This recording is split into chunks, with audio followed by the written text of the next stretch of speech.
네, 안녕하십니까. 어제에 이어서 오늘 또 두 번째 시간인데요.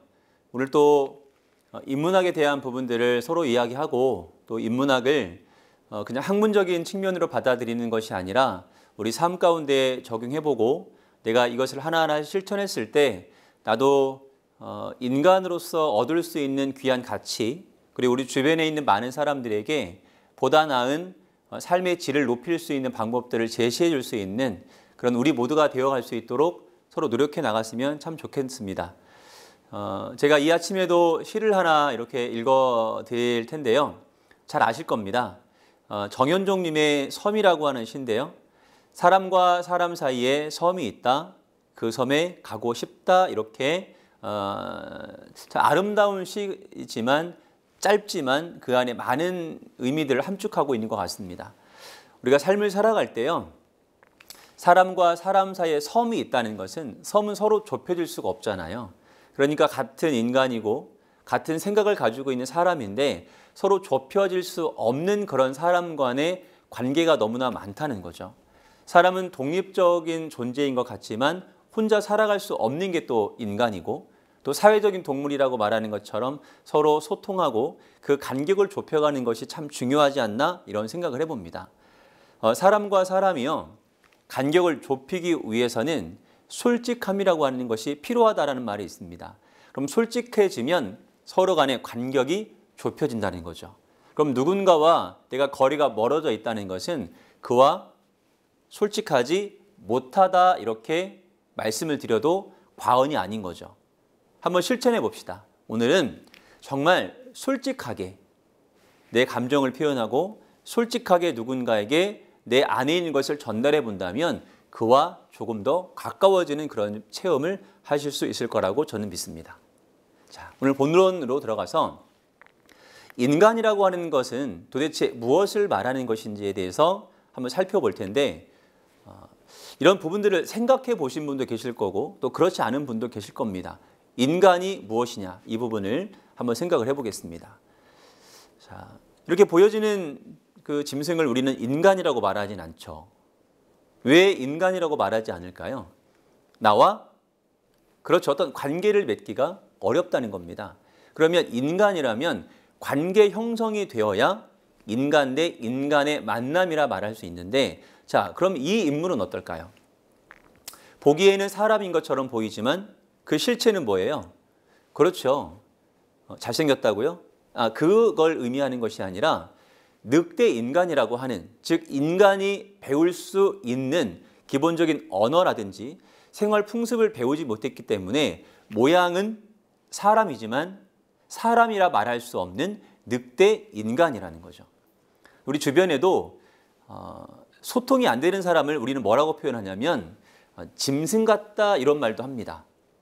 그리고 평상시에는 멀쩡하다가 술을 좀 드시거나 하게 되면 기존에 보지 못했던 그런 모습들도 보게 되고 그럴 때는 모양은 사람인 것 같지만 실제는 사람이라 말할 수 없다는 거죠.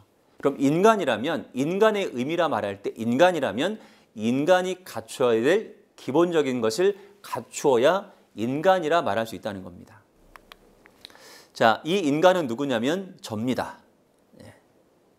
보기에는 제가 이제 머리숱이 많이 빠져 있긴 한데요. 이것보다는 이게 좀 낫죠. 자, 이 화면을 좀 보여드리겠습니다. 이제 많은 분들이 좋아하는 분인데, 자, 이 인물들 중에 진짜로 인간이라고 이렇게 표현할 수 있는 사람은 누구예요? 그렇죠. 맨 앞에 있는 분과 저의 모습. 옆에 있는 이 사람의 모습을 갖추고 있는 것은 사람이라 말할 수 없지만 그냥 보기에는 사람처럼 보이는 거죠. 그러면 인간이라 말하려면 실제로 인간다움, 즉 인간이 갖춰야 될 기본적인 것을 갖추는 것, 즉 배워야 된다는 겁니다. 자, 배우기 위해서는 우리가 누군가의 가르침을 받아야 되는데 어떤 가르침을 받아야 될까? 자, 이 화면을 보시면 어떤 가르침일까요? 4대 성인을 말할 때 첫 번째 우리는 석가라고 하는 분의 가르침, 그리고 유교적인 사상, 즉 공자의 그 가르침을 또 우리는 배울 수가 있습니다. 자, 또요. 필라소피라고 해서 철학적인 것을 또 우리가 배울 수가 있는 거죠. 또 홀리 바이블이라고 하는, 즉 성경이라고 하는 경서를 통해서 배울 수가 있습니다. 자, 불경이라든지 또 유교적인 그 사상, 사서 삼경이라든지 또 철학이라든지 또 이 경서라고 하는 것은 특징이 있습니다. 즉 인간이 배워야 될 기본적인 것을 논하고 있다는 거죠.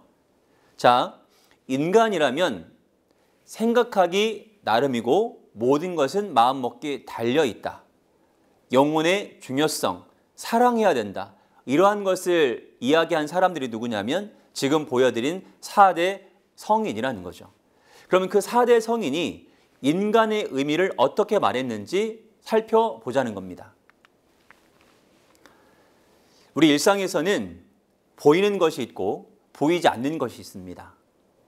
자, 지금 눈앞에 보여지는 것도 있지만 보이지 않는 것도 있죠. 그럼 나에게 정말 유익한 것은 무엇일까요? 자, 예를 들어보겠습니다. 행복이라고 하는 것은 눈에 보이지 않습니다. 그런데 돈이라고 하는 것은 눈에 보입니다. 그럼 무엇이 더 중요할까요? 그렇죠. 돈이라고 하는 것도 중요하고 돈을 통해서 얻을 수 있는 행복감도 있다는 거예요. 자, 그러면 돈이 중요한 거예요? 행복이 중요한 거예요? 행복이 중요하죠. 행복은 보입니까? 안 보입니까? 보이지 않는다는 거예요. 그럼 4대 성인들이 말한 것은 눈에 보이는 것을 말한 것이 아니라 눈에 보이지 않는 것, 즉 인간이라고 하는 그 참단 의미는 눈에 보이는 것이 아니라 보이지 않는 내면의 것이 중요하다, 이렇게 알려주고 있는 것입니다. 마음이라고 하는 것, 생각이라고 하는 것, 이런 것이 참 중요하다는 거죠. 그러면 화면에서 보시는 것처럼 보이는 것보다는 보이지 않는 것이 나에겐 더 유익한 것이고, 이러한 것을 얻기 위해서 성인의 가르침이 필요하다, 이런 부분들을 말씀을 드릴 수가 있겠습니다. 자, 화면을 보시면 톨스토이라고 하는 사람이 평생 동안에 이제 90권 이상의 책을 쓰거든요. 근데 이 톨스토이는 저는 4대 성인 중에 한 명이라고 말씀을 드릴 수가 있습니다. 왜냐하면 톨스토이도 50세가 되었을 때 자기 삶을 돌아보고 그 이후에 참다운 인간의 삶이 무엇인지를 정확하게 많은 사람들에게 알려주었고, 그러한 부분들을 이루기 위해서 또 많은 글을 써 내려갔다는 거죠. 자, 톨스토이는 50이 되었을 때 자기 삶을 돌아봅니다.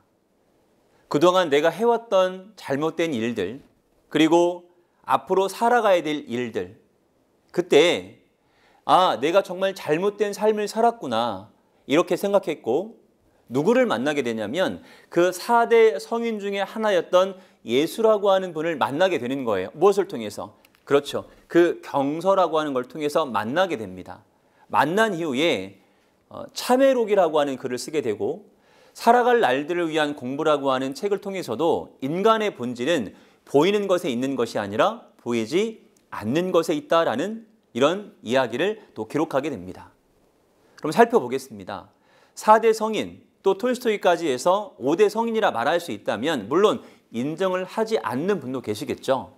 중요한 것은 인간이 인간다움에 이르기 위해서는 눈에 보이는 것을 추구하는 것이 아니라 눈에 보이지 않는 것을 추구하고 갈고 닦아 나가는 사람들이 참다운 인간의 모습을 갖출 수가 있다는 겁니다. 화면에 보시는 그림은 이제 아시는 그런 내용입니다. 오디세우스라고 하는 그 사람과 또 그의 아들 텔레마코스라고 하는 아들입니다.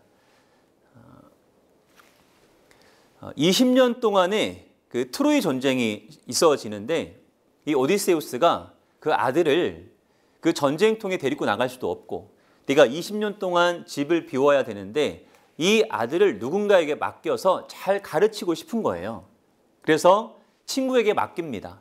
친구에게 맡기고서 전쟁에서 집으로 돌아왔을 때 그 아들이 성인이 되어 있고 정말 잘 성장이 되어 있었던 거죠.